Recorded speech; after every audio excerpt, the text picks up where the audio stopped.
ஆதாரம் தான் இந்த இஜ்மா என்பது. இவர் என்ன சொல்றாரு? ஒரு ஹதீஸை விட மிக பலமான ஆதாரம் இஜ்மா. நபித்தோழர்களை பின்பற்றக்கூடாத வார்த்தை எப்படி இருக்கிறது? ஃபிரௌனை பின்பற்றலாமா?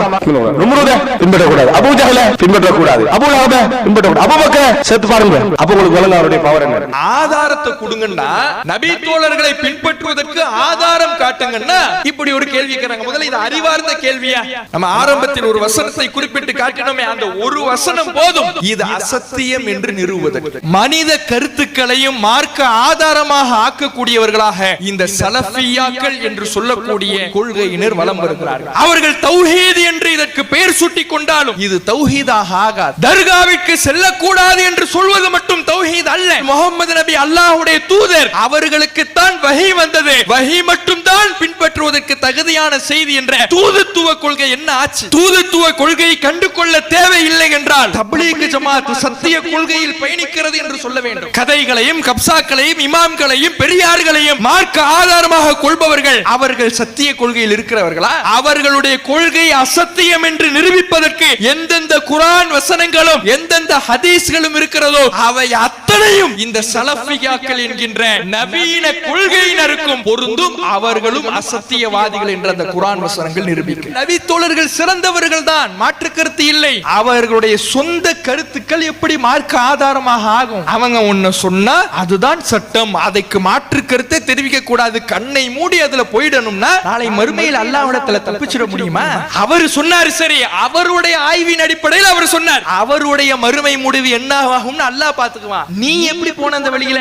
நீ சிந்திப்பதற்காக மார்க்கத்தை கொடுத்தனா இல்ல ஒரு மனிதரை கை காட்டுறதுக்காக மார்க்கத்தை கொடுத்தனா? அல்லாஹ் மறுமையிலே கேட்கிற பொழுது என்ன பதிலை வைத்து இருக்கிறோம் சிந்தித்து பாருங்க. எல்லாம் அல்ல ஏக இறைவனின் அன்பும் அருளும் நம் உயிரினு மேலான நபிகள் நாயகம் ஸல்லல்லாஹு அலைஹி வஸல்லம் அவர்கள் மீதும் அவர்களது வாழ்க்கை வழிகாட்டுதல்களை தங்களால் இயன்றளவு பின்பற்றி வாழ்ந்து மரணித்த நபித்தோழர்கள் மீதும் நபித்தோழியர்கள் மீதும் குறிப்பாக இங்கு அமர்ந்திருக்கும் நம் அனைவர் மீதும் என்றென்றும் நின்று நிலவட்டமாக. கண்ணியத்திற்குரிய எல்லாம் அல்ல அல்லாஹுவின் நல்லடியார்களே, அல்லாஹு ரப்புல் ஆலமீன் நம்மை படைத்து லா இலாஹ இல்லல்லாஹ், வணக்கத்திற்குரியவன் அல்லாஹ்வை தவிர வேறு யாரும் இல்லை என்ற சத்திய மார்க்கத்தினை தந்திருக்கின்றான். இஸ்லாத்தின் அடிப்படை கலிமா என்பது லா இலாஹ இல்லல்லாஹ் முஹம்மதுர் ரசூலுல்லாஹ், வணக்கத்திற்குரியவன் அல்லாஹ்வை தவிர வேறு யாரும் இல்லை, முஹம்மது நபி ஸல்லல்லாஹு அலைஹி வஸல்லம் அல்லாஹ்வுடைய தூதர் என்று உறுதியாக உளமாற நம்புவதுதான் என்பது அனைத்து முஸ்லிம்களும் அறிந்த ஒன்றுதான். இஸ்லாத்தின் அடிப்படை கலிமா ஒன்றாக இருந்தாலும் அதை பின்பற்றக்கூடிய முஸ்லிம்கள் ஒவ்வொருவரும் தங்களுடைய மனோ இச்சைக்கு ஏற்ப பல்வேறு கருத்து வேறுபாடு கொண்டவர்களாக, பல பிரிவினர்களாக, பல கொள்கையினராக இன்றைக்கு பிரிந்து இருப்பதை நம்மால் பார்க்க முடிகிறது. உலகத்தில் உள்ள 200 கோடி முஸ்லிம்களும் இஸ்லாத்தின் அடிப்படை கலிமா என்னவென்று கேட்டால் லா இலாஹ இல்லல்லாஹ் முஹம்மது ரசூலுல்லாஹ் என்று சொன்னாலும் கூட அனைத்து முஸ்லிம்களும் கொள்கையில் ஓர் அணியிலே நிற்பது கிடையாது. பல கொள்கை பிரிவினர்களாக பிரிந்து இருப்பதை நம்மால் பார்க்க முடிகிறது. நாம் வாழக்கூடிய இந்த பகுதியிலேயே தர்காவிற்கு சென்று இறந்தவர்களிடம் கையேந்தி அவர்களிடம் பிரார்த்தனை செய்யக்கூடிய காரியங்களை செய்யக்கூடியவர்களும் லா இலாஹ இல்லல்லாஹ் முஹம்மது ரசூலுல்லாஹ் என்ற கலிமாவை தான் சொல்லுகிறார்கள். தர்காவும் தாயத்தும் இணை வைத்தல் என்று பிரச்சாரம் செய்யக்கூடிய மக்களாகிய நாமும் லா இலாஹ இல்லல்லாஹ் முஹம்மது ரசூலுல்லாஹ் தான் கலிமா என்று சொல்லுகிறோம். இப்படி முஸ்லிம்களுடைய கலிமா இஸ்லாத்தின் கொள்கை ஒன்றாக இருந்தாலும் அதை பின்பற்றக்கூடிய முஸ்லிம்கள் பல வழிகளில் பிரிந்து கிடப்பதை நாம் பார்க்கிறோம். இப்படி நமக்கு முன்னால் பல கொள்கைகள், பல பிரிவுகள் இருக்கின்ற பொழுது இதில் எது சத்தியம், எது நேர்வழி, நாளை மறுமையிலே சுவனத்திற்கு நம்மை அழைத்து செல்லக்கூடிய கொள்கை எது என்பதை அறிந்து கொள்ள வேண்டிய கடமை நம்ம ஒவ்வொருவரின் மீதும் இருக்கிறது. ஏனென்றால் நாம் அனைவரும் நாளை மறுமையிலே சுவனத்துக்கு செல்ல வேண்டும் என்கின்ற ஆசையோடு தான் இந்த உலகத்தில் வாழ்ந்து வருகிறோம். சுவனம் எப்போது கிடைக்கும்? இந்த உலகத்தில் நாம் வாழுகிற பொழுது நம்முடைய வழிமுறையை, நம்முடைய மார்க்கத்தை அல்லாஹும் அல்லாஹுடைய தூதரவர்களும் காட்டித் தந்த வழியில் நாம் அமைத்துக் கொள்ளுகிற பொழுதுதான் நாளை மறுமையிலே சுவனம் என்கின்ற வெற்றியை பெற முடியும். அதனால்தான் அல்லாஹ் தன்னுடைய திருமறை குர்ஆனிலே சூரத்துல் ஃபாத்திஹாவில் நேர்வழியை தேடுவதற்கு ஒவ்வொரு முஸ்லிமுக்கும் கட்டளையிடுகிறான்.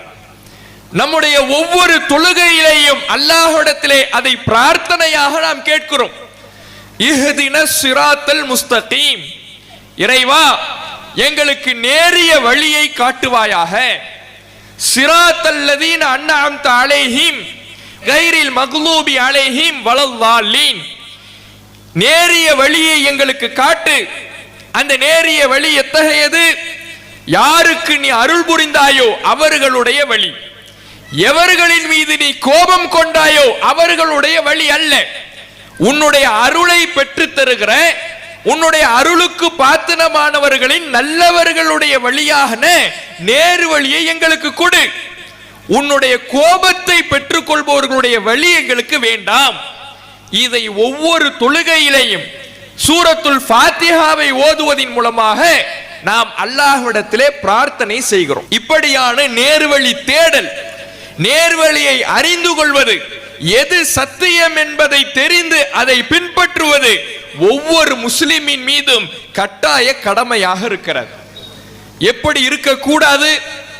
எல்லாம் சரிதான், எல்லாமே சரிதான், நான் இந்த கருத்து வேறுபாடுகளில் சிக்க விரும்பவில்லை, நான் இந்த முரண்பாடுகளில் சிக்க விரும்பவில்லை, எது சரி என்பதை நான் தேட விரும்பவில்லை, நான் தொழுகிறேன், நோன்பு நோக்கிறேன், ஹஜ் உம்ரா செய்கிறேன், ஜக்காத்து கொடுக்கிறேன், தர்மம் செய்கிறேன், இதோடு என்னுடைய இஸ்லாத்திற்கும் எனக்குமான தொடர்பு முடிந்து விட்டது என்று ஒரு முஸ்லிம் இருக்கக்கூடாது. ஏனென்றால் இந்த தொழுகை, நோன்பு, இது போன்ற வணக்க வழிபாடுகள் எல்லாம் அல்லாஹ்விடத்தில் அங்கீகரிக்கப்பட்டு அதற்கான கூலி நமக்கு கிடைக்க வேண்டும் என்றால், எதற்காக இந்த நல்ல அமல்களை செய்கின்றோமோ அதற்கான நன்மைகளை, பிரதிபலன்களை அல்லாஹ்விடத்தில் நாம் பெற்றுக்கொள்ள வேண்டும் என்றால் அதற்கு கொள்கை என்பது சரியாக இருக்க வேண்டும். அக்கீதா என்பது நம்மிடத்திலே சரியான வழியில் இருக்க வேண்டும்.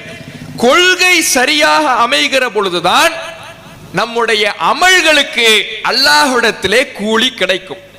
நான் அமல்களில் சரியாக இருக்கிறேன், நான் தொழுகிறேன், நோன்பு பிடிக்கிறேன், தர்மங்களை கொடுக்கின்றேன், குர்ஆன் ஓதுகிறேன், இந்த கொள்கையை அறிந்து கொள்வதிலே எனக்கு விருப்பம் இல்லை. அந்த கருத்து வேறுபாடுகளிலே போய் விழுவதற்கு எனக்கு விருப்பம் இல்லை, அதை தேடுவதற்கு எனக்கு விருப்பம் இல்லை. நான் உண்டு, என் வேலை உண்டு, தொழுகை உண்டு என்று நான் இருந்துவிட்டு எனக்கும் இஸ்லாத்துக்குமான தொடர்பை இத்தோடு முடித்துக் கொள்கிறேன் என்று சொல்வது அது நம்முடைய அமல்களை நாளை மறுமையிலே நாசமாக்கிவிடக்கூடிய ஒரு அபாயத்தில் தள்ளிவிடும். கொள்கை சரியாக இருந்தால்தான் அமல்களுக்கு அல்லாஹ்விடத்திலே மதிப்பு கிடைக்கும், பிரதிபலன் கிடைக்கும். அப்ப நமக்கு மத்தியிலே பல்வேறு கொள்கைகள் இருக்கிற பொழுது அதில் எது சரியான கொள்கை, எது சத்திய கொள்கை என்று அறிந்து தேர்ந்தெடுக்க வேண்டியது ஒவ்வொருவருடைய பொறுப்பாக இருக்கிறது. இன்னும் சிலரை பார்க்கலாம். சிலர் இப்படி எனக்கு இதை பற்றி கவலை இல்லை என்று போகக்கூடியவர்கள் சிலர். சிலர் எல்லாம் சரிதான் என்று இருக்கக்கூடியவர்கள். எனக்கு இதுவும் சரிதான், அதுவும் சரிதான், நான் இங்க கொஞ்ச நாள் இருப்பேன், அங்க கொஞ்ச நாள் இருப்பேன், இப்படி தடுமாறி திரிபவர்களாக, இந்த பக்கமும் அந்த பக்கமும் சாயக்கூடியவர்களாக இருப்பதும் அதுவும் சரியான பண்பு அல்ல.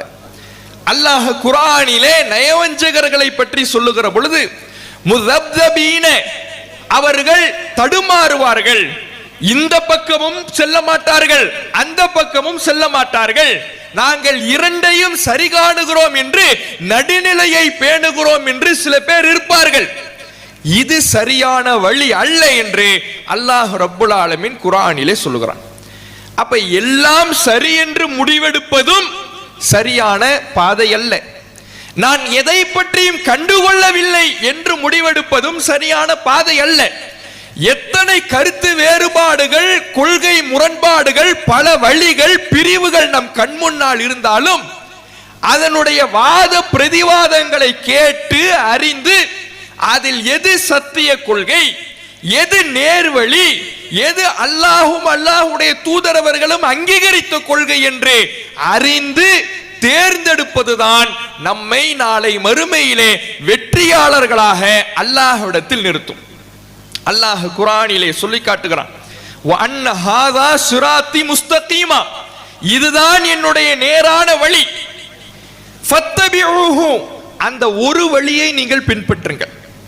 அல்லாஹ் எதை நேர்வழி என்று அங்கீகரித்திருக்கிறானோ, அல்லாஹ்வுடைய தூதர் எதை நேர்வழி என்று நமக்கு வழிகாட்டி இருக்கிறார்களோ, அந்த சிராத்துல் முஸ்தகீம் என்கின்ற நேரிய வழியை நீங்கள் பின்பற்றுங்கள். வலா தத்தபிஉ சுபுல், பல வழிகளை பின்பற்றாதீர்கள். எனக்கு இதுவும் சரியாக இருக்கிறது, அதுவும் சரியாக இருக்கிறது, நான் இங்கு கொஞ்ச நாள் இருக்கிறேன், அங்கு கொஞ்ச நாள் இருக்கிறேன், இப்படி எல்லாம் சரிதான் என்று பல வழிகளை நீங்கள் பின்பற்றாதீர்கள்.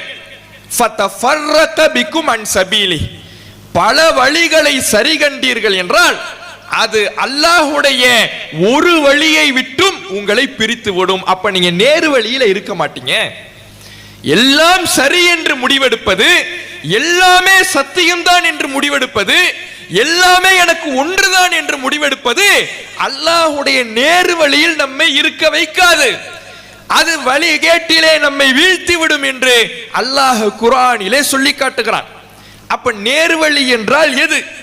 பல வழிகளை பின்பற்ற கூடாது. நமக்கு முன்னால் பல வழிகள் இருக்கிறது. இதில் எது சத்தியம் என்று நாம் எப்படி கண்டறிவது?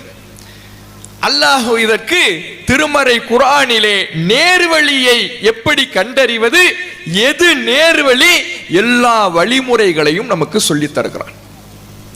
அல்லாஹ் அடிப்படையாக குர்ஆனிலே இந்த மார்க்கத்தை பற்றி பேசுகிற பொழுது, அலா அறிந்து கொள்ளுங்கள், லில்லாஹி தீனுல் ஹாலிஸ், இந்த தூய்மையான மார்க்கம் அல்லாஹுக்கு சொந்தமானது.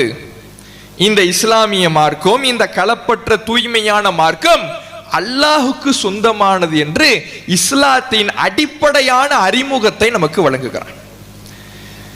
இந்த மார்க்கம் அல்லாஹுக்கு சொந்தமானது என்றால் இதுல இந்த மார்க்கத்தை பற்றிய அடிப்படை கொள்கையை, இந்த மார்க்கத்தை நாம் எப்படி பின்பற்ற வேண்டும் என்கின்ற அடிப்படையை நமக்கு சொல்லித் தருபவன் யார்?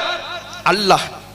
அப்ப அல்லாஹ் எந்த கொள்கையை, எந்த ஆதாரங்களை நம் முன்னால் வைக்கிறானோ அதுதான் நேர்வழியாக இருக்க முடியும். அதிலே மனோ இச்சைகள் கலக்காமல் இருக்கின்ற பொழுது, அதிலே கருத்து வேறுபாடுகளை நுழைக்காமல் இருக்கிற பொழுது, மனித கருத்துக்களை அதிலே திணிக்காமல் இருக்கின்ற பொழுது, இறைவனுடைய வார்த்தை எந்த கொள்கையை அங்கீகரிக்கிறதோ அதுதான் நேர்வழியாக இருக்க முடியும். ஏன்னா இந்த மார்க்கத்துக்கு சொந்தக்காரன் அல்லாஹ். அந்த அல்லாஹ் இந்த மார்க்கத்தினுடைய அடிப்படையை நமக்கு திருமறை குர்ஆனிலே தெளிவுபடுத்துகிறான். இத்தபிஉ மா உன்சில இலைக்கும் மிர் ரப்பிக்கும் வலா தத்தபிஉ மின் தூனிஹி அவுலியா, உங்கள் இறைவனிடமிருந்து எது அருளப்பட்டதோ அந்த இறை செய்தியை நீங்கள் பின்பற்றுங்கள். நீங்க இந்த மார்க்கத்தில் ஒரு விஷயத்தை பின்பற்ற வேண்டும் என்றால், இந்த மார்க்க அடிப்படையில் நீங்கள் நடக்க வேண்டும் என்றால், மார்க்கத்தின் விவகாரமாக ஒன்றை நீங்கள் செய்ய வேண்டும் என்றால் அல்லாஹ்விடமிருந்து அருளப்பட்ட செய்தியை நீங்கள் பின்பற்றுங்கள். அல்லாஹ்விடமிருந்து எந்த செய்தி அருளப்பட்டது? ஒன்று குர்ஆன், இன்னொன்று அந்த குர்ஆனுக்கு விளக்கமான நபிகள் நாயகம் ஸல்லல்லாஹு அலைஹி வஸல்லம் அவர்களுடைய வாழ்க்கை, ரசூலுல்லாஹ்வுடைய சொல் செயல் அங்கீகாரம். பின்பற்றுவதற்கு தகுதியான செய்தி குர்ஆன் ஹதீஸ் மட்டும்தான். அல்லாஹ்விடமிருந்து அருளப்பட்ட செய்தியை மட்டும் நீங்கள் பின்பற்றுங்கள். வலா தத்தபிஉ மின் தூனிஹி அவுலியா, அல்லாஹ்வை விடுத்து வேறு பொறுப்புதாரிகளை பின்பற்றாதீர்கள்.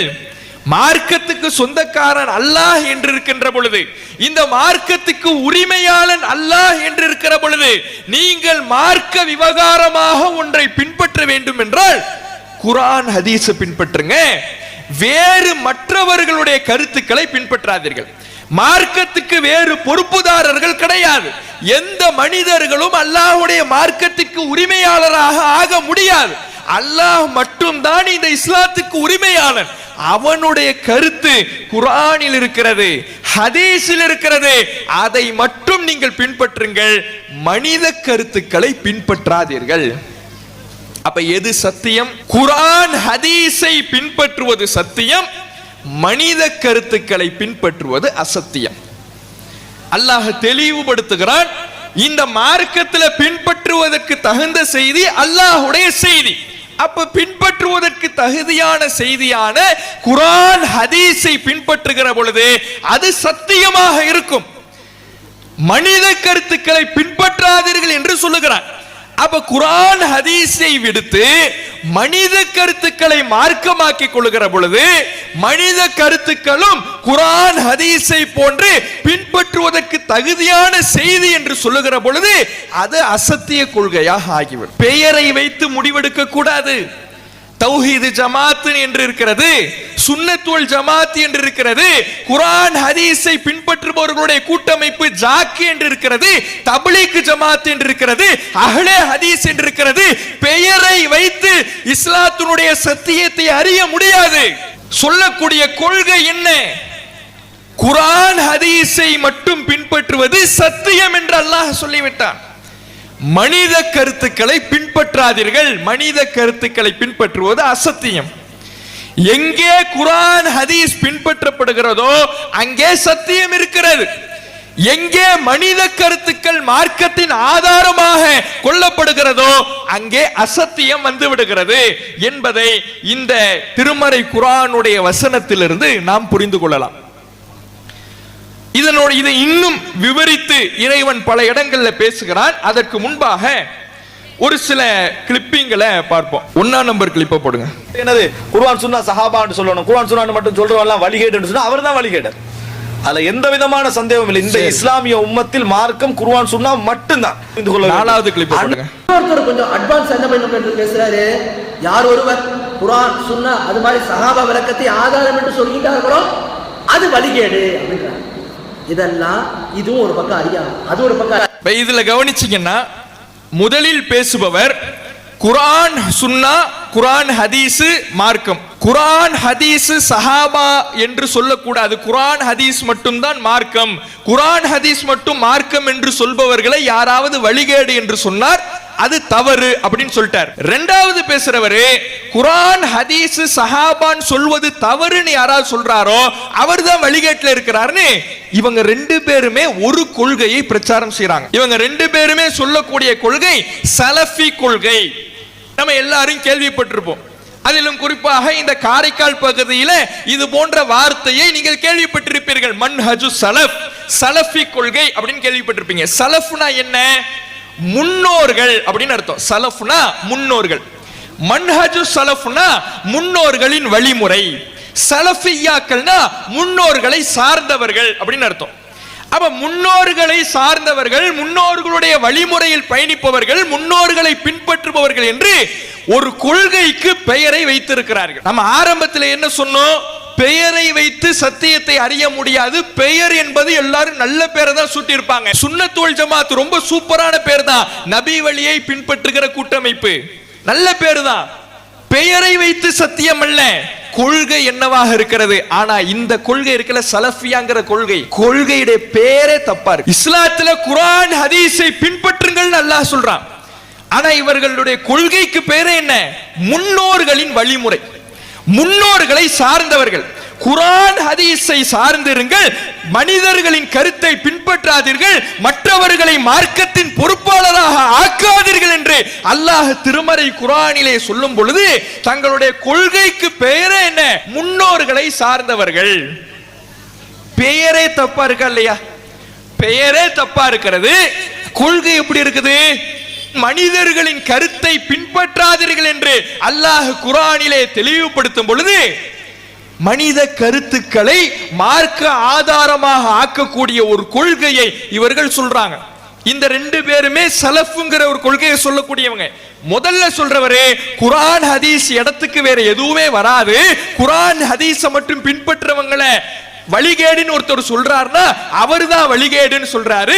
ரெண்டாவது பேசுறவரே குர்ஆன் ஹதீஸ் சஹாபான்னு சொல்றவங்களை யாராவது வழிகேடுன்னு சொன்னா அவர் வழிகேடு. அப்ப இவர்களுடைய கொள்கை என்ன? குர்ஆன் ஹதீஸ் சஹாபா. அந்த ஃபர்ஸ்ட் பேசினார்ல அவர் கொஞ்சம் இடத்துக்கு தகுந்த மாதிரி பேசிக்குவார், இடத்துக்கு தகுந்த மாதிரி கொஞ்சம் ஈயம் பூசுன மாதிரியும் பூசாத மாதிரியும் இங்கேயும் அங்கே இருந்துகிட்டு அப்பப்ப கொஞ்சம் பேசுவார். ரெண்டாவது கிளிப்ப போடுங்க. நபித்தோழர்களை பின்பற்றக்கூடாத வார்த்தை எப்படி இருக்கிறது? ஃபிரௌனை பின்பற்றலாமா? நும்ரூத பின்பற்றக்கூடாது, அபூஜஹல பின்பற்றக்கூடாது. அதுபோல அதாவது இப்ராஹிம் சத்ர தந்தையை பின்பற்றக்கூடாது, அபூ லஹப பின்பற்றக்கூடாது. அபூபக்கர் சேர்த்து பாருங்க, அப்ப உங்களுக்கு விளங்க அவருடைய பவர் என்ன. அதாவது இவர்களுடைய கொள்கை மனித கருத்துக்களை மார்க்க ஆதாரமாக ஆக்குவது. குர்ஆன் என்ன சொல்லுது? மனித கருத்துக்களை பின்பற்றாதீங்கிறது, அல்லாஹ்வுடைய வார்த்தைகளை பின்பற்றுகள்னு சொல்லுது. இப்படி சத்திய கருத்தை நாம எடுத்துரைத்து குர்ஆன் ஹதீஸ் மட்டும்தான் மார்க்கம், மனித கருத்துக்கள் மார்க்கமாகாது, அது நபி தோழர்களுடைய வார்த்தைகளாக இருந்தாலும் அதற்கு இஸ்லாத்தின் அங்கீகாரம் கிடையாது என்று சொல்லும் பொழுது அதுக்கு ஆதாரம் சொல்றாங்களாம். குர்ஆன் ஹதீஸ்ல ஆதாரம் தான் கிடையாதுல இவங்களுக்கு. ஏன்னா குர்ஆன் ஹதீஸ் சொல்லுது குர்ஆன் ஹதீஸை பின்பற்றுங்கன்னு, மனித கருத்துக்களை பின்பற்றாதீங்கன்னு. ஆதாரம் இல்ல உடனே லாஜிக்கா சொல்றாங்களாம். என்ன லாஜிக்கு? நபி தோழர்களை பின்பற்ற கூடாது என்கின்ற வார்த்தை எப்படி இருக்கிறது தெரியுமா? அபூ லஹபை பின்பற்றக்கூடாது, அபூ ஜஹலை பின்பற்றக்கூடாது, ஃபிரௌனை பின்பற்றக்கூடாது, அது போல இருக்கிறது நபி தோழர்களை பின்பற்ற கூடாது என்கின்ற வார்த்தை. அப்ப இந்த கொள்கையை சொல்லலாமா? ஆதாரத்தை கொடுங்கன்னா, நபி தோழர்களை பின்பற்றுவதற்கு ஆதாரம் காட்டுங்கன்னா இப்படி ஒரு கேள்வி கேட்கிறாங்க. முதல்ல இது அறிவார்ந்த கேள்வியா? இதே கேள்வி அப்படியே திருப்பி பாசிட்டிவா கேட்டு பாருங்க. குர்ஆனை பின்பற்ற வேண்டும், நபி ஸல்லல்லாஹு அலைஹி வஸல்லம் அவர்களை பின்பற்ற வேண்டும். நபி தோழர்களை பின்பற்ற வேண்டும்னா குர்ஆன் ஹதீஸ் இடத்துல போய் நபி தோழர்களை வைக்க வேண்டியது வருதே, இப்படி கேட்கலாம் தானே? அப்ப இது ஆதாரமா? இந்த லாஜிக் நினைச்சுக்கிட்டு கேட்கக்கூடிய கேள்வி ஆதாரமா? நபி தோழர்களை பின்பற்ற வேண்டும் என்றால் சலஃபு கொள்கை என்பது இஸ்லாத்தின் ஒரு அடிப்படை என்றால் அதற்கு குர்ஆன் ஹதீஸிலிருந்து ஆதாரம் காட்ட வேண்டும். அப்படி ஆதாரம் காட்ட இயலாதவர்கள், அப்படி ஆதாரம் இல்லாதவர்கள் இப்படியான கேள்விகளின் மூலமாக தங்களுடைய கொள்கையை நிலைநாட்டலாம் நினைக்கிறாங்க. இது சத்தியமா? யோசிச்சு பாருங்க. நம்ம ஆரம்பத்தில் ஒரு வசனத்தை குறிப்பிட்டு காட்டினோமே, அந்த ஒரு வசனம் போதும் இது அசத்தியம் என்று நிறுவுவதற்கு. உங்கள் இறைவனிடமிருந்து உங்களுக்கு அருளப்பட்டதை நீங்கள் பின்பற்றுங்கள். அல்லாஹ்விடமிருந்து அருளப்பட்ட செய்தி எது? குர்ஆன் அல்லாஹ்விடமிருந்து அருளப்பட்ட செய்தி. ஹதீஸ் அல்லாஹ்வுடைய அங்கீகாரத்தோடு நபி ஸல்லல்லாஹு அலைஹி வஸல்லம் அவர்கள் வாழ்ந்த வாழ்க்கை. நபி தோழர்களுக்கு அல்லாஹ்விடத்திலிருந்து செய்தி வந்ததா? அபூபக்கருக்கு அல்லாஹ்விடமிருந்து செய்தி வந்ததா? உமர் ரலியல்லாஹு அன்ஹு அவர்களுக்கு அல்லாஹ்விடமிருந்து செய்தி வந்ததா? இல்லை என்கின்ற பொழுது அப்ப அது அல்லாஹ்வுடைய செய்தி அல்ல. அல்லாஹ்வுடைய செய்தி என்பது குர்ஆன் ஹதீஸ் தான், அது மட்டும்தான் பின்பற்றுவதற்கு தகுதியானது. நீங்கள் அல்லாஹ் அல்லாதவர்களை பொறுப்புதாரிகளாக ஏற்படுத்திக் கொள்ளாதீர்கள். அல்லாஹ் அல்லாதவர்களை நீங்கள் பொறுப்புதாரிகளாக பின்பற்றாதீர்கள். மற்றவர்களுடைய கருத்து மார்க்கமாகாது, அது எந்த மனிதராக இருந்தாலும் சரிதான், அவர்களுடைய கருத்து குர்ஆன் ஹதீஸுடைய இடத்துல வந்து நிக்காதுன்னு சொல்லிடுச்சு. ஆனா இவங்க அந்த கருத்துக்கு, இந்த வசனத்துக்கு மாற்றமாக, இஸ்லாத்தினுடைய அடிப்படைக்கு மாற்றமாக நபித்தோழர்களுடைய கருத்துக்கள் மார்க்க ஆதாரம் என்று நிறுவுவதற்கு ஆதாரம் இல்லாம இது போன்று அறிவுக்கு முரணான பல கேள்விகளை கேட்டு தங்களுடைய கொள்கையை நிறுவ பார்க்கிறார்கள். அவ்வளவு பலவீனமான கொள்கையாக இது இருக்கிறது. இப்படி போய் நபித்தோழர்களை பின்பற்றணும் இப்படின்னு இறங்க ஆரம்பிச்சவங்க இவங்க தர்காவுக்கு எதிராக பிரச்சாரம் பண்ணுவாங்க. தர்காவை ஷிர்க் என்று சொல்வார்கள். ஆனால் அது ஒன்று மட்டும் தௌஹீதுக்கு அடையாளம் அல்ல. தர்காவை ஷிர்க் என்று சொல்வது தௌஹீதுக்கு அடையாளம் என்றால் தப்லீக் ஜமாத்தையும் தௌஹீது என்று சொல்ல வேண்டும். சொல்லிவிட முடியுமா? தர்காவை ஷிர்க் என்று சொல்வது மட்டும் தௌஹீதுக்கு அடையாளம் அல்ல. தூதுத்துவ கொள்கையில் அல்லாஹ்வுடைய செய்தி நபி ஸல்லல்லாஹு அலைஹி வஸல்லம் அவர்களுக்கு அருளப்பட்டது, அந்த செய்தியை மட்டும்தான் பின்பற்ற வேண்டும் என்ற அடிப்படையை தாங்கி இருக்கிற முஹம்மது ரசூலுல்லாஹ் என்ற கொள்கையிலே தெளிவுள்ளவர்களாக இருக்க வேண்டும். அப்போதுதான் உண்மையிலேயே தௌஹீதாக இருக்க முடியும். தௌஹீதுன்னு சொல்லிக்கிட்டதுனால எல்லாரும் தௌஹீதா இருக்க முடியாது. அப்படின்னு பார்த்தா தப்லீக் ஜமாத்தை தௌஹீதுங்கிற பட்டியல சேர்த்துட வேண்டியதுதான். சேர்த்துட முடியுமா? கதைகளையும் கப்சாக்களையும் இமாம்களையும் மார்க்க ஆதாரங்களாக பின்பற்றக்கூடியவர்களை எப்படி தௌஹீது பட்டியலில் சேர்க்க முடியாதோ அதே போக்கு அதற்கு எந்த வகையிலையும் குறைவில்லாதவர்கள் தான் இந்த சலஃபுகள் என்ற பெயரில் வலம் வரக்கூடியவர்கள். மன்ஹஜு சலஃப் என்ற பெயரில் வலம் வரக்கூடியவர்கள் தர்காவை ஷிர்க் என்று சொல்லிவிட்டால் அவர்களை தௌஹீத் என்று சொல்லிவிட முடியாது. வஹி விஷயத்திலே எப்படி நடக்கிறார்கள்? மனித கருத்துக்களை மார்க்க ஆதாரமாக ஆக்குகிற பொழுது அவர்கள் தௌஹீத் என்கின்ற அந்த கொள்கையிலிருந்து தடம்புரள ஆரம்பித்து விட்டார்கள் என்பதை நம்மால் பார்க்க முடிகிறது. அப்ப இவங்க நபி தோழர்களை பின்பற்றணும்ங்கிறது ஆரம்பிச்சாங்க. அதற்கப்புறம் இமாம்களை பின்பற்ற வேண்டும்னு போய் எப்படி இன்றைக்கு இந்த தர்காவை வணங்கக்கூடியவர்களும் தப்லீக் ஜமாத்தினரும் இஜ்மா மார்க்கத்தின் ஆதாரம் என்று மனித கருத்துக்களை மார்க்க ஆதாரமாக ஆக்குவாங்களோ அந்த நிலைக்கு இவர்கள் போயிட்டாங்க. இஜ்மானா என்ன தெரியுமா? ஒரு காலத்துல வாழ்ந்த மக்கள் அவர்கள் ஒன்றிணைந்து ஒரு கருத்தை சொல்லுவாங்கன்னா அதுவும் மார்க்க சட்டம். குரானில் உள்ளது எப்படி மார்க்க சட்டமோ, ஹதீஸில் உள்ளது எப்படி மார்க்க சட்டமோ, அதுபோல ஒரு காலத்தில் வாழ்ந்த அறிஞர்கள் ஒன்று சேர்ந்து ஒரு கருத்தை சொல்வார்கள் என்றால் அதுவும் மார்க்க சட்டம் தான். மனித கருத்தை குரான் ஹதீஸ் இடத்துல கொண்டு போய் வச்சாங்க. அப்ப இந்த இடத்துக்கு இன்னைக்கு வந்து நிக்கிறாங்க. மூணாவது கிளிப்பை போடுங்க. இதையெல்லாம் விட மிகப்பெரிய ஆதாரம் எதுவென்றால் ஒரு ஹதீஸை விட மிகப்பெரிய ஆதாரம் தான் இந்த இஜ்மா என்பது. இதை புரிஞ்சுக்கணும். இவர் என்ன சொல்றாரு? ஒரு ஹதீஸை விட மிக பலமான ஆதாரம் இஜ்மாமா.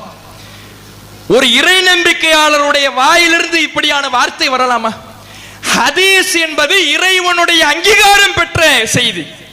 அல்லாஹ்வுடைய தூதர் அவர்கள் அல்லாஹ்விடமிருந்து அங்கீகாரத்தை பெற்று சொன்ன சொல்தான் வஹி. ஹதீஸ் என்பது ஒமா யன்திகு அனில் ஹவா இன் ஹுவ இல்லா வஹ்ய யுஹா.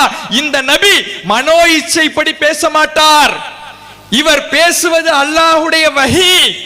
அல்லாஹ் சொன்னான்ல அந்த வஹிய அந்த ஹதீஸ அதையெல்லாம் விட பலமான ஆதாரம் எதுவா? மனிதர்களுடைய கருத்தான இஜ்மாமா. எங்க போய் நிக்கிறாங்கன்னு தெரியுதா? இஸ்லாத்தினுடைய சத்திய வழியை விட்டு நேரு வழியை விட்டு குர்ஆன் ஹதீஸ் மட்டும் தான் மார்க்கம் என்கின்ற அடிப்படையை விட்டு இறங்க ஆரம்பித்தவர்கள் நபி தோழர்கள் மார்க்கம் என்று சொன்னார்கள். இமாம்களுடைய கருத்து மார்க்கம் என்று சொன்னார்கள். இப்போது இஜ்மா ஹதீஸை விட பலமான ஆதாரம் என்கின்ற அளவுக்கு மோசமான வழிகேட்டுல போய் நிக்கிறாங்க. எப்படி தௌஹீத் என்று சொல்ல முடியும்? இவர்களை தௌஹீத் என்ற பட்டம் சூட்டிவிட முடியுமா? தர்காவை ஷிர்க், தாயத்து ஷிர்க்னு மட்டும் சொல்லிட்டா தௌஹீத் ஆகிவிட முடியுமா? அல்லாஹ்வுடைய அதிகாரத்தில் உள்ளது மார்க்கத்தினுடைய சட்டதிட்டங்கள். அந்த அதிகாரத்தை மனிதர்களுக்கு வழங்குவது எப்படி தௌஹீத் ஆகும்? யோசித்து பாருங்கள்.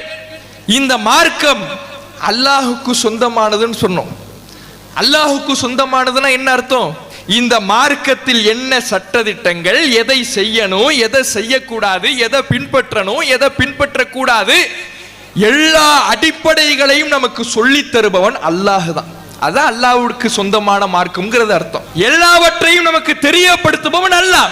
ஒன்றை செய்ய வேண்டுமா, ஒன்றை வழிகாட்ட வேண்டுமா, இந்த மார்க்கத்தில் இருக்கின்ற சட்டமாக ஒன்றை தெரிவிக்க வேண்டுமா, அது அல்லாஹ்வுடைய அதிகாரத்தில் உள்ள விஷயம். அந்த அதிகாரம் அல்லாஹ்வை தவிர வேறு யாருக்கும் கிடையாது. அறிவு ஜீவியாக திகழ்ந்த ஆதம் நபிக்கு இந்த அதிகாரம் இருந்ததா?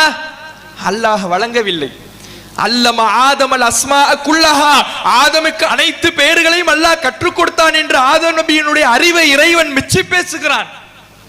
அத்தகைய ஆதம் நபியை உலகத்துக்கு அனுப்பும் பொழுது இம்மா யஅத்தியன்னக்கும் மின்னி ஹுதன் ஃபமன் தபிஅ ஹுதாய ஃபலா ஹவுஃபுன் அலைஹிம் வலா ஹும் யஹ்ஸனூன், என்னுடைய நேர்வழி உங்கள்கிட்ட வரும், அதை பின்பற்றினாதான் மறுமையில உங்களுக்கு வெற்றிங்கிற அல்லாஹ்.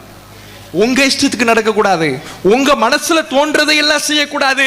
உங்களுக்கு அறிவு இருக்கிறது, புத்திசாலித்தனம் இருக்கிறது, புத்தி கூர்மை இருக்கிறது என்பதற்காக மார்க்க விவகாரத்தில் அந்த அறிவை பயன்படுத்தக்கூடாது. என்னுடைய நேர்வழி உங்களுக்கு வரும், அதைத்தான் பின்பற்ற வேண்டும். வஹி வரும், ஏன் செய்தி உங்களுக்கு வரும், அதை பின்பற்றுங்க, அதுதான் சத்திய வழின்னு அல்லாஹ் சொல்றான். இப்ராஹிம் அலைஹிஸ்ஸலாம் அவர்கள் எப்படிப்பட்டவர்கள்? இஸ்லாமிய வரலாற்றிலே இப்ராஹிம் நபிக்கு நிகரான ஒரு இறைநேச செல்வர் உண்டா? வத்தகதல்லாஹு இப்ராஹிம ஹலீலா, அல்லாஹ் இப்ராஹிமை உற்ற தோழராக எடுத்துக்கொண்டான் என்று அல்லாஹ்வே சாட்சி பகருகிற ஒரு இறைநேச செல்வர் இப்ராஹிம் நபி அவர்கள். அந்த இப்ராஹிம் நபி அவர்கள் அல்லாஹ்வுடைய கட்டளை ஏற்று காபாவை கட்டி முடிக்கிறார்கள். காபாவை கட்டி முடித்து விட்டு இப்ப அல்லாஹ்வை வணங்கணும். எப்படி வணங்குறது? நான் இறைநேச செல்வர், அல்லாஹ்வுடைய அவுலியா, அதனால நான் விரும்புகிற அடிப்படையில் சட்டத்தை அமைக்கிறேன். இப்ராஹிம் நபி போவல, அல்லாஹ்விடத்துல கையேந்தி கேட்கிறார், அரினா மனாசிக்கனா, எங்கள் இறைவா, எங்களுக்கு நாங்கள் வழிபட வேண்டிய வணக்க வழிபாட்டு முறைகளை எங்களுக்கு கற்றுத்தா, எனக்கு சொல்லித்தா. நானா உன்னை வணங்கிட முடியாது, நானா இந்த மார்க்கத்தின் சட்டத்தை எடுத்துக்கொண்டு விட முடியாது, நானாக இந்த மார்க்கத்தினுடைய கிரியைகளை அமைத்துக் கொள்ள முடியாது, எனக்கு நீ சொல்லித்தா, இந்த மார்க்கத்தின் எஜமானன் நீந்தான். இப்ராஹிம் நபி கேட்டார்களா இல்லையா? அப்ப அறிவுக்கும் இந்த மார்க்கத்தினுடைய சட்டதிட்டம் அமைப்பதற்கும் தொடர்பு கிடையாது. இறை நேசத்திற்கும் மார்க்கத்தினுடைய சட்டதிட்டத்தை அமைப்பதற்கும் தொடர்பு கிடையாது. மார்க்கத்தின் சட்டதிட்டங்களுடைய அனைத்து அதிகாரமும் அல்லாஹ்விடத்தில் மட்டும்தான் இருக்கிறது. நபிகள் நாயகம் ஸல்லல்லாஹு அலைஹி வஸல்லம் அவர்கள்ட்ட சில காஃபிர்கள் வந்து கோரிக்கை வச்சாங்க, இந்த குர்ஆனுடைய சட்டதிட்டத்தை கொஞ்சம் மாத்துங்களேன், எங்களுக்கு தகுந்த மாதிரி சில சட்டதிட்டங்களை இந்த குர்ஆன்ல கொண்டு வாங்களேன் கேட்டாங்க. நபி ஸல்லல்லாஹு அலைஹி வஸல்லம் அவர்களை அல்லாஹ் என்ன சொல்லுகிறான்? மா யகூனுலி அன் உபத்திலஹு மின் தில்காஇ நஃப்ஸி, நானாக மாற்றுகிற அதிகாரம் எனக்கு இல்லையே. நபியே நீங்க சொல்லுங்க, உங்களுக்கு இந்த அதிகாரம் இருக்கிறதா? நானாக மாற்றுகிறேன், இந்த குர்ஆனில் திருத்தம் செய்கிறேன், இந்த குர்ஆனுடைய கருத்துக்களை சேர்க்கிற அதிகாரம் எனக்கு இல்லை. இன் அத்தபிஉ இல்லா மா யூஹா இலை, நானே எனக்கு எந்த செய்தி அறிவிக்கப்படுதோ அதைத்தான் பின்பற்றுகிறேன். எனக்கு அல்லாஹ் கொடுத்த கட்டளையே நானாக சட்டம் அமைத்துக் கொள்ள முடியாது. என் மனதில் தோன்றியவைகளை இஸ்லாத்தின் சட்டமாக ஏற்றிவிட முடியாது. எனக்கு அல்லாஹ் சொல்லுவான், அதைத்தான் நானே பின்பற்றணும். அப்ப நபிமார்களுக்கு கூட இந்த மார்க்கத்தில் சட்டம் அமைக்கிற அதிகாரம் இல்லை என்று குர்ஆன் தெளிவாக பேசுகிறது. இப்போது நபி தோழர்கள் இமாம்கள் விஷயத்திற்கு வருவோம். நபி தோழர்கள் சிறந்தவர்கள் தான், மாற்று கருத்தே கிடையாது. நம்முடைய ஈமானும் நபி தோழர்களுடைய ஈமானும் சரிக்கு சமமாக ஆகிவிட முடியுமா? ஒரு காலத்திலையும் ஆக முடியாது. அல்லாஹ்வுடைய தூதரவர்களே சொல்லிட்டாங்க, நீங்கள் உஹது மலை அளவுக்கு தர்மத்தை கொட்டி கொடுத்தாலும் கூட, உஹது மலை அளவுக்கு தர்மத்தை நாம அள்ளி கொடுத்தாலும் அவர்கள் அரை கை அளவுக்கு செய்கின்ற தர்மத்துக்கு ஈடாகாது. அவ்வளவு இஹ்லாஸ்ல ஈமானிலே நம்மை முந்தியவர்கள் அவர்கள். அப்படியான நபி தோழர்கள் சிறந்தவர்கள் தான், மாற்று கருத்தே இல்லை. இஹ்லாஸிலே சிறந்தவர்கள், இறையச்சத்திலே சிறந்தவர்கள், ஈமானிலே சிறந்தவர்கள், அல்லாஹ்விடத்தில் பெறக்கூடிய அந்தஸ்தில் சிறந்தவர்கள், மாற்று கருத்துக்கே இடமில்லை. ஆனாலும் அவர்கள் மனிதர்கள். நபிமார்கள் எப்படி மனிதர்களோ நபி தோழர்களும் மனிதர்கள். அல்லாஹ்வுடைய வஹியோடு நேரடி தொடர்பில் இருந்த நபிமார்களுக்கே மார்க்கத்தினுடைய சட்டதிட்டத்தை அமைப்பதற்கு, மார்க்கத்தினுடைய சட்டதிட்டத்தை ஏற்றுவதற்கு அதிகாரம் இல்லைன்னா அவர்கள் சொந்தமாக சொல்வதே மார்க்க விவகாரமாக ஆகாது என்றால், இந்த நபி தோழர்கள் சொல்வது எப்படி மார்க்க விவகாரம் ஆயிடும்? இதெல்லாம் நம்ம சொன்ன உடனே இவங்க நபி தோழர்களை திட்டுறாங்க, நபி தோழர்களை ஏசுகிறார்கள் என்று சொல்வார்கள். நபி தோழர்கள் இங்க யாரும் ஏசல, நபி தோழர்களின் மீது எந்த கோபமும் கிடையாது. நபி தோழர்களை நாங்கள் மதிக்கிறோம். அவர்களுடைய தியாகத்திற்கு ஈடு இணை இல்லை. அவர்களுடைய தியாகங்கள் நமக்கு முன்மாதிரிகள், அதெல்லாம் மாற்று கருத்து இல்லை. அவர்களுடைய கருத்துக்கள் மார்க்க ஆதாரமாக ஆகுமா? அவர்களுடைய சொந்த கருத்துக்கள் மார்க்க ஆதாரமாக ஆகுமா? அந்த நபித்தோழர்கள் தான் அல்லாஹ்வுடைய தூதரிடமிருந்து குர்ஆனை நமக்கு பெற்று சொன்னார்கள். அந்த குர்ஆனை நாம ஏத்துக்கிறோம். நபித்தோழர்கள் தான் நபி ஸல்லல்லாஹு அலைஹி வஸல்லம் அவர்களுடைய சொல் செயல் அங்கீகாரத்தை பார்த்து கேட்டு நமக்கு அறிவித்தார்கள். ரசூலுல்லாஹ்வுடைய அந்த செய்திகளை நபித்தோழர்கள் மூலமாக தான் ஏத்துக்கிறோம். ஆனா அதே நபித்தோழர்கள் சொந்தமாக ஒரு கருத்தை சொல்லுகிற பொழுது அதுவும் இந்த குர்ஆன் ஹதீஸும் சமமாக ஆகுமா? குர்ஆன் ஹதீஸுக்கு கொடுக்கக்கூடிய இடத்தை இந்த நபித்தோழர்களுடைய கருத்துக்கு கொடுத்து விடலாமா? அதற்கு என்ன ஆதாரம்? அப்படி அல்லாஹ் ஒரு அங்கீகாரத்தை கொடுத்திருக்கிறானா என்பதுதான் இங்கு கேட்கப்படுகிற கேள்வி. இப்னு ஹஸ்ம் என்ற ஒரு இமாம் இருந்தார் வரலாற்றுல. அந்த இப்னு ஹஸ்ம் என்கின்ற இமாம் நம்மள என்ன சொல்லிடுவாங்கன்னா, இவங்க நபித்தோழர்களை திட்டுறாங்கன்றுவாங்க. ஒரே பேச்சுல முடிச்சுட்டு போயிடுவாங்க, சம்பந்தமே இல்லாம. நாம எவ்வளவுதான் நபித்தோழர்களாங்க திட்டலே நேசிக்கிறோம் சொன்னாலும் ஒரு வார்த்தையில் என்ன சொல்லிட்டு போயிடுறது, நபித்தோழர்களை திட்டுறவங்க ஏன்னா பதில் இல்லைன்ன உடனே, தங்களுடைய கொள்கைக்கு ஆதாரம் இல்லைன்ன உடனே ஒரு சென்டிமெண்ட்டை இங்க புகுத்திடுவாங்க, இவங்க நபித்தோழர்களை திட்டுறவங்க அப்படின்னு. அதனால்தான் அவர்களே மெச்சுகிற, அவர்களே மதிக்கிற ஒரு இமாம் சொன்ன கருத்தை இங்க பதிவு செய்யறோம். இவர் சொன்னது நமக்கு ஆதாரம் கிடையாது, நமக்கு குர்ஆன் ஹதீஸ் தான் ஆதாரம். அவர்களுடைய கொள்கையில அவர்கள் மதிக்கக்கூடிய இமாம் இப்னு ஹஸ்ம் என்ன சொல்லி இருக்கிறார் நபித்தோழர்கள் விஷயத்துல, இதை இங்க என்ன செய்யறோம், நம்ம எடுத்து சொல்றோம். அவர் சொல்றாரு, ஃபமினல் மஹால் ஐ யஅமுர ரசூலுல்லாஹி ஸல்லல்லாஹு அலைஹி வஸல்லம் பித்திபாஇ குல்லி காயிலின் மின ஸஹாபா, சஹாபாக்களிலிருந்து ஒவ்வொருவரையும் பின்பற்ற வேண்டும் என்று நபி ஸல்லல்லாஹு அலைஹி வஸல்லம் அவர்கள் கட்டளையிட்டு இருப்பார்கள் என்பது அசாத்தியமான விஷயம். இந்த நபித்தோழரை பின்பற்றுங்க, நபித்தோழர்களை மார்க்க ஆதாரமா ஏத்துங்க, இப்படி ரசூல்லா சொல்லி இருக்கவே மாட்டாங்க. ரசூல்லா இப்படியான கட்டளையை இஸ்லாத்தின் அடிப்படை விஷயத்துல சொல்லி இருக்கவே மாட்டாங்க. இப்படியான ஒரு கொள்கை இருப்பதே அசாத்தியம், இது சாத்தியமே இல்லாத கொள்கை. ஏன் தெரியுமா? அவர் சொல்லுகிறார், வஃபீஹிம் மை யுஹல்லிலு ஷைஅ வ கைருஹு மின்ஹும் யுஹர்ரிமுஹு. ஏன்னா சில நபித்தோழர்கள் ஒரு விஷயத்தை ஹலால்னு சொல்லியிருப்பாங்க, வேறு சில நபித்தோழர்கள் அதே விஷயத்தை ஹராம்னு சொல்லுவாங்க. இப்ப எதை பின்பற்றுவீங்க? நபித்தோழர்களை பின்பற்றுவதற்கு மார்க்கம் கட்டளை இடுகிறது என்றால், அப்படியான ஒரு கொள்கையை இஸ்லாம் சொல்லி தருகிறது என்றால், சில நபித்தோழர்கள் ஒரு விஷயத்தை ஹலால் என்கிறார்கள், சில நபித்தோழர்கள் அதே விஷயத்தை ஹராம் என்கிறார்கள். இதுல எதை ஏத்துக்குவீங்க? இது சாத்தியமான ஒரு கொள்கையா? இது சாத்தியமே இல்லாத ஒரு அடிப்படை ஆதாரமற்ற கொள்கை. அவர் சொல்லிட்டு சொல்றாரு, வலவுகான தாலிக், இப்படி ஒரு கொள்கை இருக்கும் என்றால், நபித்தோழர்களை பின்பற்றுவது மார்க்கத்தின் அடிப்படை என்ற ஒரு கொள்கை இருக்கும் என்றால் என்ன செய்யணும் தெரியுமா? லகான பைஉல் ஹம்ரி ஹலாலன் இக்திதாஅன் பி சமுரத் இப்னுல் ஜுந்துப். சமுரா பின் ஜுந்துப் என்கின்ற நபித்தோழரை பின்பற்றி மதுவை விற்பனை செய்வது ஹலால் என்று சொல்ல வேண்டும். ஏன்னா அந்த நபித்தோழர் அப்படி நினைச்சுக்கிட்டு இருந்தார். சமுரா பின் ஜுந்துப் ரலியல்லாஹு அவர்கள் ரசூலுல்லாஹ்வுடைய காலத்துக்கு பின்னாலும், ரசூலுல்லாஹ்வுடைய மௌத்துக்கு பின்னாலையும் மது விற்பனை என்பது ஹலால் என்று நினைத்துக் கொண்டிருந்தார். இப்ப நபித்தோழர்களை பின்பற்றணும் அப்படி நீங்க கொள்கை எடுத்தீங்கன்னா, இந்த சமுரா பின் ஜுந்துப் ரலியல்லாஹு அவர்களை பின்பற்றி நீங்க என்ன கொள்கை எடுக்க வேண்டியது வரும்? மதுவை விற்பனை செய்வது ஹலால் என்று சொல்ல வேண்டியது வரும். அதே போல லகான அக்குலுல் புர்தி லிசாயிமி ஹலாலன் இக்திதாஅன் பி அபீ தல்ஹா, அபூ தல்ஹா ரலியல்லாஹு அவர்களை பின்பற்றி ஒரு நோன்பாளி பனிக்கட்டி இருக்குதுல அதை சாப்பிட்டுக்கலாம் அப்படின்னு சொல்ல வேண்டியது வரும். ஒரு நோன்பாளி பனிக்கட்டியை சாப்பிடலாமா? சாப்பிடக்கூடாதுன்னு தான் நம்ம சொல்லுவோம். ஏன்? அது தண்ணி தான், தண்ணியினுடைய ஒரு வடிவம் தான், எதையுமே சாப்பிடக்கூடாது. அது தண்ணியினுடைய இன்னொரு வடிவமாகவும் இருக்குது. அப்ப இதை சாப்பிடக்கூடாது. அப்படி சாப்பிடக்கூடாது என்று மார்க்கம் சொல்லும் பொழுது, ஆனா அபூ தல்ஹா என்ன தெரியுமா சொல்லியிருக்கிறாரு? பனிக்கட்டியே நோன்பாளி சாப்பிட்டுக்கலாம், பிரச்சனை இல்லைங்கிறார். இப்ப நபி தோழர்களை பின்பற்றலாம்னு கொள்கை எடுத்தீங்கன்னா அபூ தல்ஹா ரலியல்லாஹு அவர்களை பின்பற்றி நீங்க என்ன சொல்லணும்? நோன்பாளி பனிக்கட்டியெல்லாம் சாப்பிட்டுங்கப்பா, ஒன்றும் பிரச்சனை இல்லை, தாகம் எடுத்திருக்கா தண்ணி குடிக்காதீங்க, பனிக்கட்டியே சாப்பிட்டுங்கன்னு சொல்ல வேண்டியது. சமுரா பின் ஜுந்தூப் ரலியல்லாஹு அவர்களை பின்பற்றி என்ன சொல்லணும்? நீ மது குடிச்சாதான், நீ சாராயம் குடிச்சாதான் தப்பு, நீ விற்பனை செஞ்சுக்க தப்பு இல்லை, அதன் மூலமா நீ பொருளாதாரத்தை ஈட்டிக்கன்னு சொல்ல வேண்டியது வரும். சொல்லுவீங்களா? கேட்கிறார்.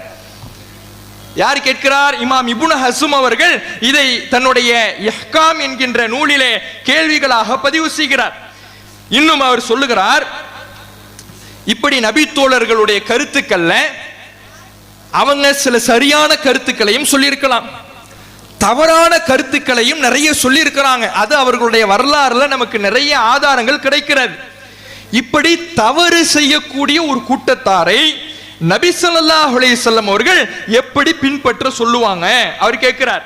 அவர் கேட்கக்கூடிய கேள்விகள்ல கைஃப யஜூஸு தக்லீது கௌமின் யுக்திஊன வ யுஸீபுன், சரியாகவும் சில நேரத்தில் சொல்லுவாங்க, தப்பாகவும் சில நேரத்தில் சொல்லுவாங்க.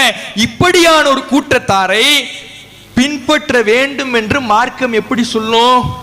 அவர்களை கண்மூடி பின்பற்றுவது எப்படி ஆகுமானது ஆகும்?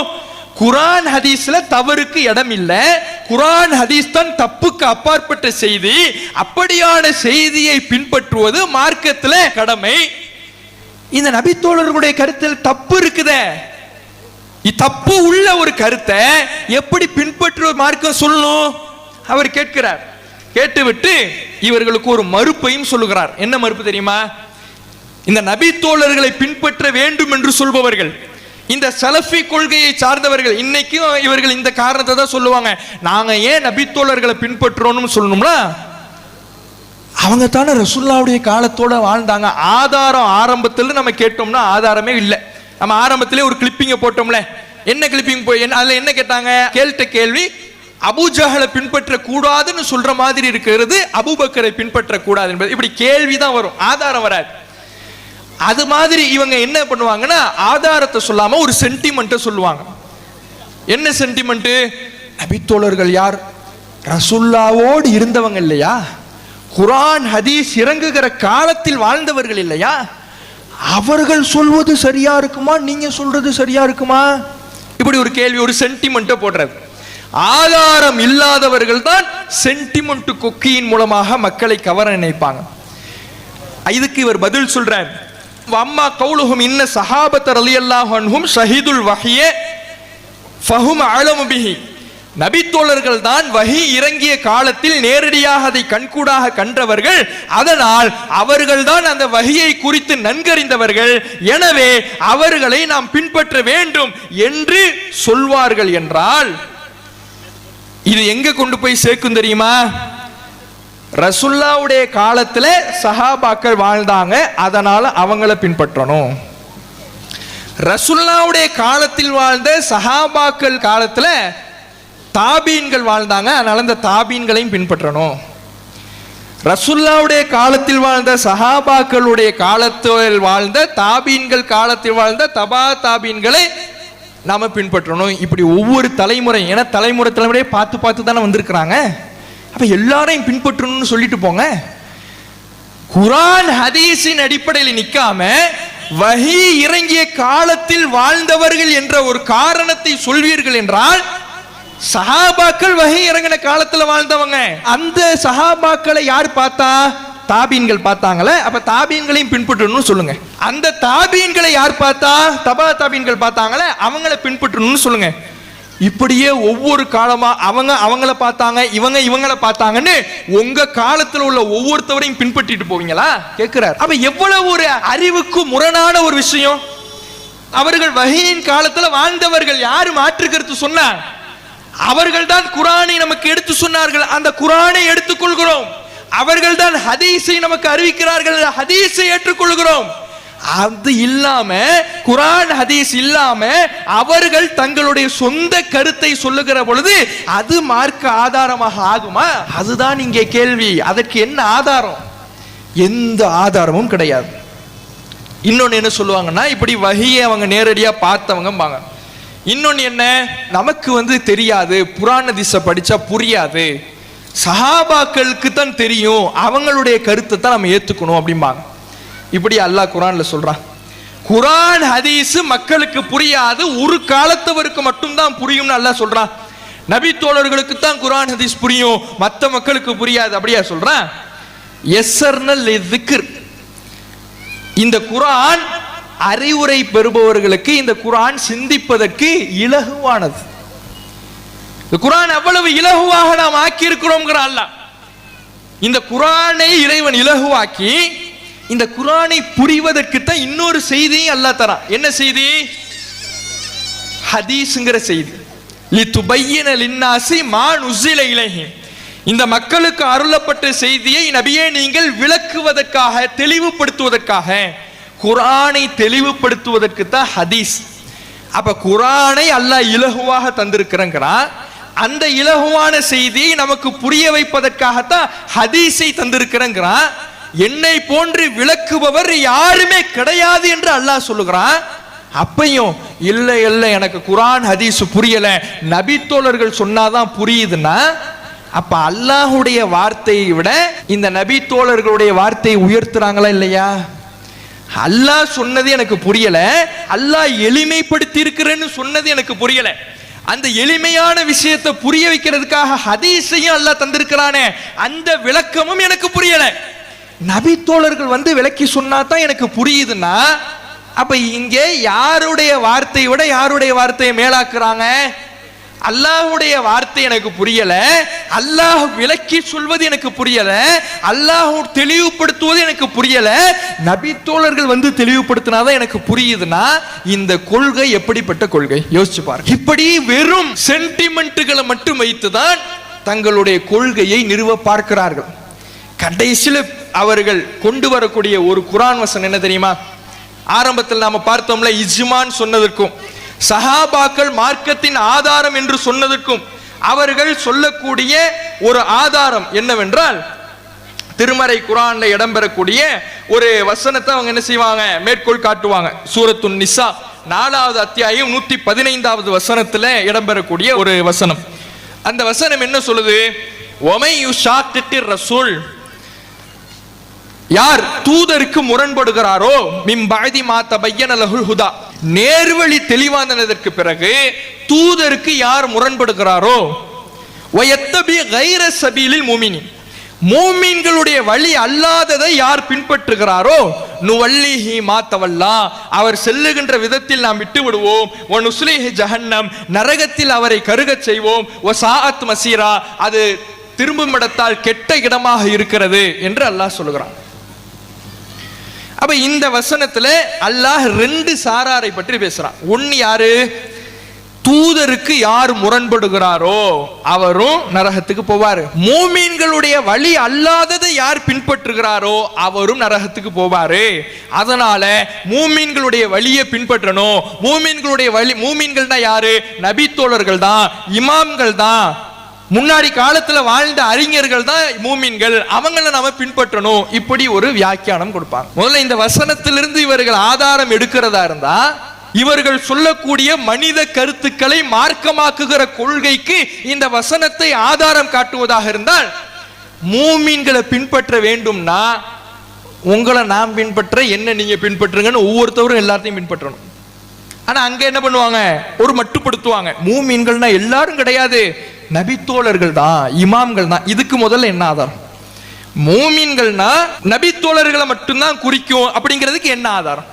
மூமின்கள்னா இமாம்களை மட்டும்தான் குறிக்குங்கிறதுக்கு என்ன ஆதாரம்? அதை முதல்ல தெளிவுபடுத்தணும். அதுக்கு அவங்க என்ன செய்ய மாட்டாங்க? ஆதாரம் காட்ட மாட்டாங்க. அப்ப மூமின்கள் எல்லா மூமின்களையும் பின்பற்றணும்னா என்ன நீங்க பின்பற்றணும், உங்களை நான் பின்பற்றணும்னு இப்படி ஒரு கொள்கை இஸ்லாம் சொல்லி தருமா? அப்ப இது மூமின்கள் மனித கருத்துக்களை பின்பற்றுவதை பற்றி பேசவில்லை, மூமின்களுடைய வழியை பற்றி பேசுகிறது. ஒவ்வொரு மனிதரை பின்பற்றுவதை பற்றி பேசவில்லை, மூமின்கள் உருவாக்குகிற வழியை பற்றி பேசவில்லை. மூமின்கள் செல்ல வேண்டிய வழி எது, அதை பின்பற்ற வேண்டும், அதை பின்பற்றாதவர் நரகத்திற்கு போவார் என்று பேசுகிறது. மூமின்கள் செல்ல வேண்டிய வழி எது? அல்லாஹ் அதை குர்ஆனில் நமக்கு தெளிவுபடுத்துகிறான். இன்னமா கான கவுலுல் முஃமினீன் இதா துஉ இலல்லாஹி வ ரசூலிஹி லியஹ்கும பைனஹும். மூமின்களுக்கு மத்தியிலே தீர்ப்பளிப்பதற்காக அவர்கள் அழைக்கப்பட்டால் அவர்களுடைய சொல் என்னவாக இருக்கும் என்றால் யகூலு சமிஅனா வ அத்தானா, செவியுற்றோம் கட்டுப்பட்டோம் என்று இருக்கும். குர்ஆன் ஹதீஸின் பக்கம் அழைக்கப்படுறாங்க, அல்லாஹ்வின் பக்கம் அல்லாஹ்வுடைய தூதரின் பக்கம் அழைக்கப்படுகிறார்கள் என்றால் மூமின்கள் அந்த குர்ஆன் ஹதீஸுக்கு செவியுற்றோம் கட்டுப்பட்டோம் என்று இருப்பார்களே தவிர மனித கருத்துக்களை தேடி செல்ல மாட்டார்கள். இதுதான் மூமின்களுடைய வழி. இன்னும் இறைவன் குர்ஆன்ல இந்த மூமின்களுடைய வழியை பற்றி சொல்கிறான். வமா கானலி மூமினின் வலா மூமினத்தின் இதா கலல்லாஹு வ ரசூலுஹு அம்ரன். அல்லாஹும் அல்லாஹ்வுடைய தூதரும் ஒரு காரியத்தை முடிவு செய்து விட்டால், ஒரு மார்க்க விவகாரத்தை தீர்மானித்து விட்டால், ஐயகூன லஹுமுல் கியரத்து மின் அம்ரிஹிம், அவர்களுடைய மார்க்க விவகாரத்துல சுய விருப்பத்தை கொள்வது எந்த இறை நம்பிக்கை கொண்ட ஆணுக்கும் அனுமதி இல்லை, எந்த இறை நம்பிக்கை கொண்ட பெண்ணுக்கும் அனுமதி இல்லை. ஒரு மூமின் என்றால் அல்லாஹ் சொன்னதை, அல்லாஹ்வுடைய தூதர் சொன்னதை ஏற்றுக்கொள்ள வேண்டும். அதுல சுய விருப்பம் கொள்வது, இப்படி இருந்தா கொஞ்சம் நல்லா இருக்குமே, அப்படி இருந்தா கொஞ்சம் நல்லா இருக்குமே, இந்த மனிதர் சொல்வதை ஏத்துக்கலாமே, இப்படி சுய விருப்பத்தை மார்க்கத்தில் திணிப்பது எந்த இறை நம்பிக்கை கொண்ட ஆணுக்கும் அனுமதி இல்லை, பெண்ணுக்கும் அனுமதி இல்லை. அப்ப எங்க போகணும்? குர்ஆன் ஹதீஸ் மட்டும்தான் மார்க்கம். இன்னும் இறைவன் இதை இன்னும் தெளிவாக திருமறை குர்ஆனிலே சூரத்து நிசாவுல 59வது வசனத்துல சொல்லுகிறான். யா அய்யுஹல்லதீன ஆமனு, ஈமான் கொண்டவர்களே, அத்தீஉல்லாஹ் வ அத்தீஉர் ரசூல், அல்லாஹ்வுக்கு கட்டுப்படுங்கள், அல்லாஹ்வுடைய தூதருக்கு கட்டுப்படுங்கள். உலில் அம்ரி மின்கும், உங்களில் அதிகாரம் உடையவர்களுக்கு, ஒரு இஸ்லாமிய அரசாங்கம் இருந்துச்சுன்னா அந்த அரசு அதிகாரிகளுக்கு கட்டுப்படுங்கள். ஃபைன் தனாஸஅதும் ஃபீ ஷைஇன், ஒரு விஷயத்துல உங்களுக்கு கருத்து வேறுபாடு வருது, ஒரு மார்க்க விவகாரம், இதை செய்யலாமா கூடாதான்னு கருத்து வேறுபாடு வருதுன்னா ஃபருத்தூஹு இலல்லாஹி வர் ரசூல், அந்த கருத்து வேறுபாட்டுக்கான தீர்வு அல்லாஹ்விடத்தில் இருக்கிறது, அல்லாஹ்வுடைய தூதரிடத்தில் இருக்கிறது. மூமின்களுக்கு அல்லாஹ் சொல்லக்கூடிய மூமின்களுடைய வழி என்ன? அல்லாஹ்வுக்கு கட்டுப்படுவது மூமின்களுடைய வழி, அல்லாஹ்வுடைய தூதருக்கு கட்டுப்படுவது மூமின்களுடைய வழி. மார்க்க விவகாரத்திலே உங்களுக்கு கருத்து வேறுபாடு வந்தால் கூட அந்த கருத்து வேறுபாட்டுக்கான தீர்வையும் குர்ஆன் ஹதீஸ்ல தேடுவதுதான் மூமின்களுடைய வழி என்று அல்லாஹ் சொல்றானே தவிர இங்க எங்கேயாவது அபூபக்கர்ட்ட தேடுங்க, உமர்கிட்ட தேடுங்க, நபித்தோழர்கள்ட்ட தேடுங்க, இமாம்கள்ட்ட தேடுங்க, இமாம் ஷாஃபிட்ட தேடுங்க சொல்லுகிறானா? அப்ப மனித கருத்துக்களுக்கு இஸ்லாத்தில் எந்த மதிப்பும் கிடையாது.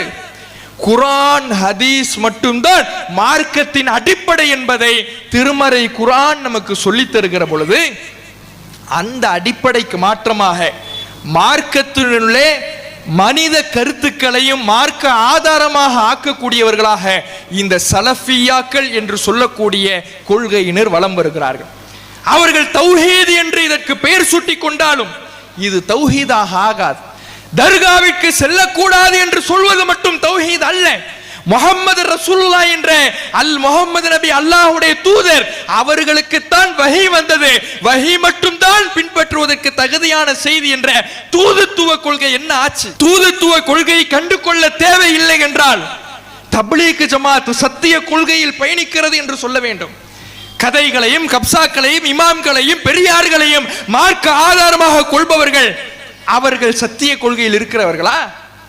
அவர்கள் அசத்தியத்தில் தான் இருக்கிறார்கள் என்றால் அவர்களுடைய கொள்கை அசத்தியம் என்று நிரூபிப்பதற்கு எந்தெந்த குர்ஆன் வசனங்களும் எந்தெந்த ஹதீஸ்களும் இருக்கிறதோ அவை அத்தனையும் இந்த சலஃபியாக்கள் என்கின்ற நவீன கொள்கையினருக்கும் பொருந்தும். அவர்களும் அசத்தியவாதிகள் என்ற அந்த குர்ஆன் வசனங்கள் நிரூபிக்கிறது. மனித கருத்துக்களுக்கு இஸ்லாத்துக்கு எந்த ஒரு இடமுமே கிடையாது. அவர்கள் எவ்வளவு சிறந்தவர்களாக இருந்தாலும் சரிதான். இப்ராஹிம் நபியை விட சிறந்தவர் உண்டா? ஆதம் நபியை விட அறிவாளி உண்டா? நபி தோழர்கள் சிறந்தவர்கள் தான், மாற்று கருத்து இல்லை. இஹ்லாஸில் உயர்ந்தவர்கள் தான், மாற்று கருத்து இல்லை. ஆனால் அவர்களுடைய சொந்த கருத்துக்கள் எப்படி மார்க்க ஆதாரமாக ஆகும்? அவங்க ஒன்னு சொன்னா அதுதான் சட்டம், அதற்கு மாற்று கருத்தை தெரிவிக்க கூடாது, கண்ணை மூடி அதுல போயிடணும்னா நாளை மறுமையில் அல்லாஹ்விடத்துல தப்பிச்சிட முடியுமா? இமாம் இப்னு ஹஸம் கேட்டாரே, மது விற்பனை ஹலால்னு சமுரா பின் ஜுந்தூப் ரலியல்லாஹு அன்ஹு அவர்களை பின்பற்றி சொல்லுவீங்களான்னு. அப்படி சொல்லிட்டு சமுரா இறைவா, சமுரா பின் ஜுந்தூப் ரலியல்லாஹு அன்ஹு அவர்கள் தான் சொன்னாரு, அதனால நான் செஞ்சேன், அல்லாஹ்விடத்துல தப்பிச்சிட முடியுமா? நாளை மறுமையிலே வருகின்ற ஒவ்வொரு வழிகட்ட கூட்டமும் முன்னோர்களைத்தான் கை காட்டும்.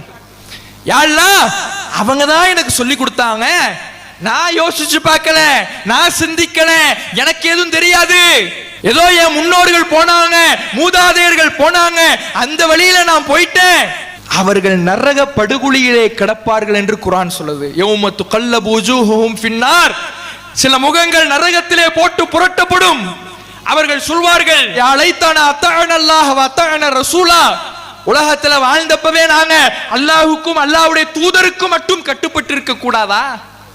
குர்ஆன் ஹதீஸுக்கு மட்டும் கட்டுப்பட்டிருந்தா இந்த நரக படுகொலியிலே நாங்கள் வீழ்ந்து இந்த வேதனையை நாங்கள் அனுபவிக்க மாட்டோமே. உலகத்துல வாழ்ந்தப்போ குர்ஆன் ஹதீஸ்ல நாங்க நின்று இருக்கணுமே. ஆனா அப்படி இல்லாம இன்னா அத்தஅனா சாதத்தனா வ குப்ரானா, எங்களுடைய தலைவர்மார்களுக்கும் எங்களுடைய முன்னோர்களுக்கும் எங்களுடைய மூதாதையர்களுக்கும் நாங்க கட்டுப்பட்டோம், இந்த நரக படுகொலியில வந்து கிடக்கிறோமே. நரகத்திற்கு செல்லக்கூடிய ஒவ்வொருவருமே அவர்கள் கை காட்டக்கூடியது மூதாதையர்கள் தான். அல்லாஹ் விட்டுடுவானா? ஓ அறிவு எங்க போச்சு? அவர் சொன்னார் சரி, அவருடைய ஆய்வின் அடிப்படையில் அவர் சொன்னார், அவருடைய பார்வையின் அடிப்படையில் அவர் சொன்னார். அவருக்கு கிடைத்த குர்ஆன் வசனத்தை வைத்து, அவருக்கு கிடைத்த ஹதீஸ்களை வைத்து அவர் முடிவெடுத்தார். அவருடைய மறுமை முடிவு என்ன ஆகும்னு அல்லாஹ் பார்த்துக்குவான்.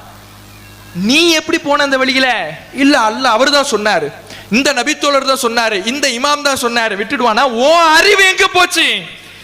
நீ சிந்திப்பதற்காக மார்க்கத்தை கொடுத்தனா, இல்ல ஒரு மனிதரை கை காட்டுறதுக்காக மார்க்கத்தை கொடுத்தனா? அல்லாஹ் மறுமையிலே கேட்கிற பொழுது என்ன பதிலை வைத்து இருக்கிறோம்? சிந்தித்து பாருங்கள். அன்பார்ந்த சகோதர சகோதரிகளே, நாளை மறுமையிலே வெற்றி பெற வேண்டும் என்றால் அந்த வெற்றிக்கான வழி மனித கருத்துக்களில் இல்லை. அவர்கள் சிறந்தவர்கள் என்பதில் மாற்று கருத்து இல்லை. சிறந்தவர்கள் தான். சிறந்தவர்கள் என்பதற்காக நபி தோழராக இருந்தாலும் இமாம்களாக இருந்தாலும் யாராக இருந்தாலும் அவர்களுடைய சொந்த கருத்துக்கள் மார்க்க அந்தஸ்து பெறாது. மாற்று கருத்துக்கு இடமில்லாத செய்தியாக மாறாது. குர்ஆன் ஹதீஸுடைய அந்தஸ்துக்கு வராது. குர்ஆன் ஹதீஸை அல்லாஹ் புரிவதற்கு இலகுவாக ஆக்கி இருக்கிறான். அதை புரிவதற்கு தான் ஹதீஸை தந்திருக்கிறான். அந்த குர்ஆனும் ஹதீஸும் எனக்கு புரியவில்லை, இறைவனுடைய விளக்கம் எனக்கு போதவில்லை என்றால் அல்லாஹ்வுடைய வார்த்தையை குறை காணுகிறோம். எச்சரிக்கையாக இருந்து கொள்ள வேண்டும். எனவே நம்முடைய வழிமுறையை நாளை மறுமையிலே சுவனம் செல்ல வேண்டும் என்றால் சத்தியத்தை தேடி பின்பற்ற வேண்டும். சத்தியம் எங்கே இருக்கிறது என்பதை நாம் அறிய வேண்டும். குர்ஆன் ஹதீஸை அல்லாஹ் பின்பற்ற சொல்லுகிறான், மனித கருத்துக்களை பின்பற்றாதீர்கள் என்று சொல்லுகிறான். எது சத்தியம் என்று ஒவ்வொருவரும் முடிவு செய்து கொள்ள வேண்டும். அஸ்ஸலாமு அலைக்கும்.